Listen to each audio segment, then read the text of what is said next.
Bloomberg Audio Studios. Podcasts, radio, news.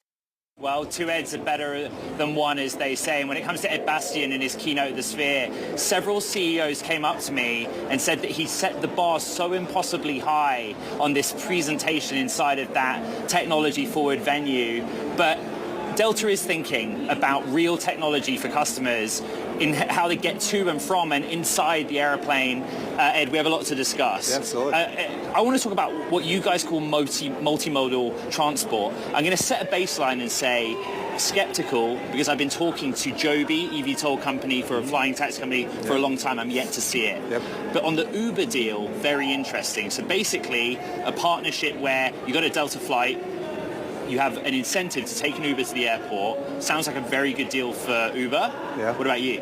Oh, it's a great deal for us too. First of all, thank you for having me. Dara and I have been talking about this for a while. 15% of all Uber rides are either to or from airports. So the financial incentive, as you say, for Uber to work exclusively with a large airline like Delta is important.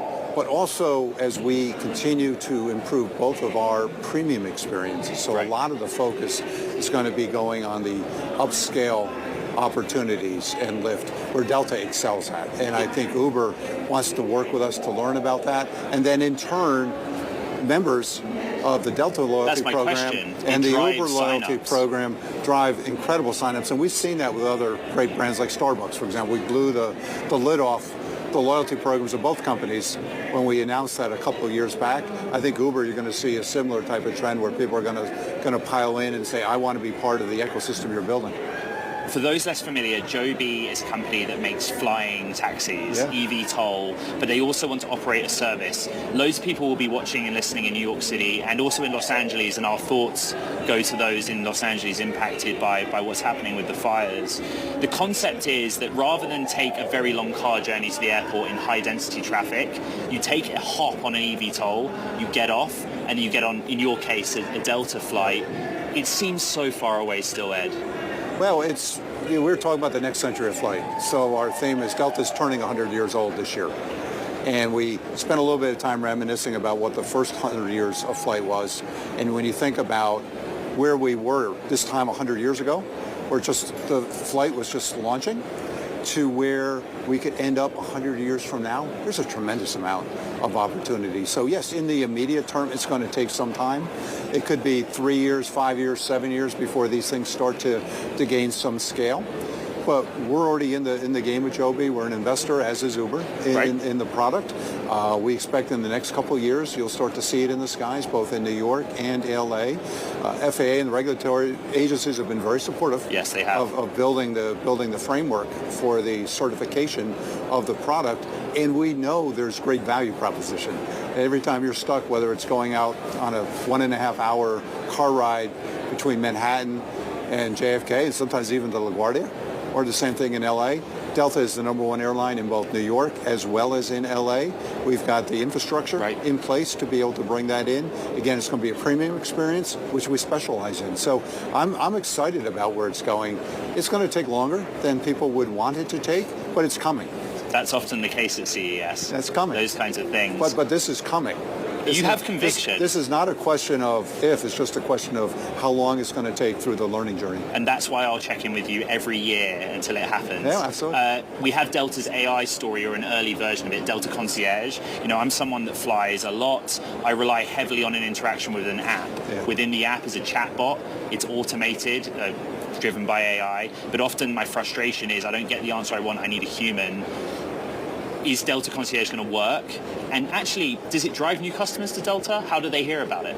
Well, first of all, we are operating at scale today. We have 200 million customers on an annual basis that we serve. We know so much about our customers. We have so much insight from them that we're working with companies like Qualtrics on the experience management front, or opportunities to continue to take and create greater ability to serve up to customers how they can get better control over the travel journey. You know, so much of the apps today are helpful, but when you really need them, as you say, it's sometimes hard to get through a lot of the barriers in terms of true self-service. So this is going to take self-service to a new level where through voice, through experience management, through personalized journey and our ability to build our technology personalized connection to that customer. And it's not just going to be about how do we get to a different flight if I've had a cancellation, or how do I move my seat, or how do I look at my schedule. It's going to be, what do you want to do when you're there, and people that kind of come into our ecosystem. Potentially, do you want to take a Joby versus having to take an Uber? Do you want to have an opportunity to learn about what we are doing along the journey? All of that's going to be in a concierge model. And we just think about historically who concierges have been.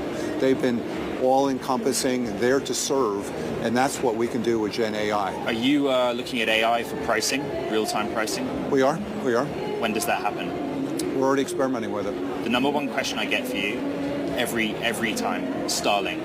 And they look at your competitors and their pivots. Starlink, they want to see it in Delta. Yeah. Well, we were with Starlink well before any of the other airlines. I mean deployment and rollout. In terms of exploring the opportunity, we worked with SpaceX for quite a few years. We weren't able to we were ready to go before they were. And so that's why we moved with Viasat. Viasat is already up and running. And all of the announcements you've seen around Starlink largely, and certainly some airlines, some of the small airlines like Hawaiian may be up and running now, but everybody else is still just starting on the journey. We're done with the journey. We're going to be finishing out the international rollout this year. And there'll be opportunities. If there's better technology to come, we can learn then. But it wasn't ready for us. We were ahead of the game, and we're going to stay ahead of the game. Ed, final question. You put a lot of work and money into cloud migration, AWS. But the big story was CrowdStrike. I want to ask simply what the learning and lesson was there and the net result of what happened there.